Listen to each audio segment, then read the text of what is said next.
সবাইকে নিয়ে ইসলামী ক্ষমতায়নের ইচ্ছা ইসলামী আন্দোলন বাংলাদেশের আমির মুফতি সৈয়দ মোহাম্মদ রেজাউল করিমের যুব আন্দোলনের প্রতিনিধি সম্মেলনে অংশ নিয়ে তিনি একথা জানান।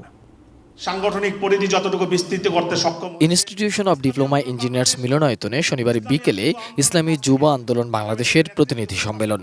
যুব আন্দোলনের সভাপতি মাওলানা মোহাম্মদ নেসার উদ্দিনের সভাপতিত্বে সম্মেলনে কেন্দ্রীয় নেতারা বক্তব্য রাখেন। এ সময় বক্তারা বলেন, 15 আগস্টের প্রতিশোধ নিতেই এসেছিলেন শেখ হাসিনা। আসলে সে 15 আগস্টের তার পিতামাতা সহ তার পরিবার যে এখানে হত্যা হয়েছে ওইটারই সে প্রতিশোধ নেওয়ার জন্য আসছিল। সে প্রতিশোধ দিয়েছে কীভাবে এই দেশকে অর্থনৈতিকভাবে পঙ্গু করে দিছে, এই দেশকে লুট করে ধ্বংস করে দিছে।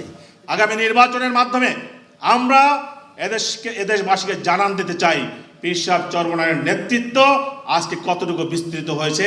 প্রধান অতিথির বক্তব্যে ইসলামী আন্দোলনের আমির মুফতি রেজাউল করিম জানান, স্বৈরাচার বিরোধী আন্দোলনে 73 জন হাফেজ এবং আলেম শহীদ হয়েছেন।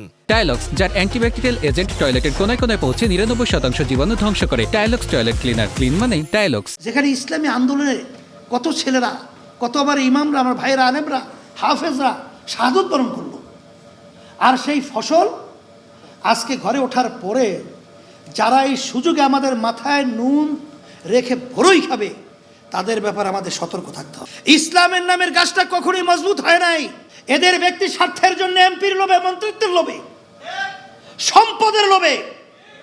এখন ইসলামী আন্দোলন বাংলাদেশ ছোট নয়, বোকা নয়, সজাগ রয়েছে, আনুন মাথায় রেখে বড় খেতে দেব না। ইসলামী দলগুলো ঐক্যবদ্ধ হচ্ছে জানিয়ে ইসলামী আন্দোলনের এই নেতা বলেন, এবার তারা সফল হবেনি।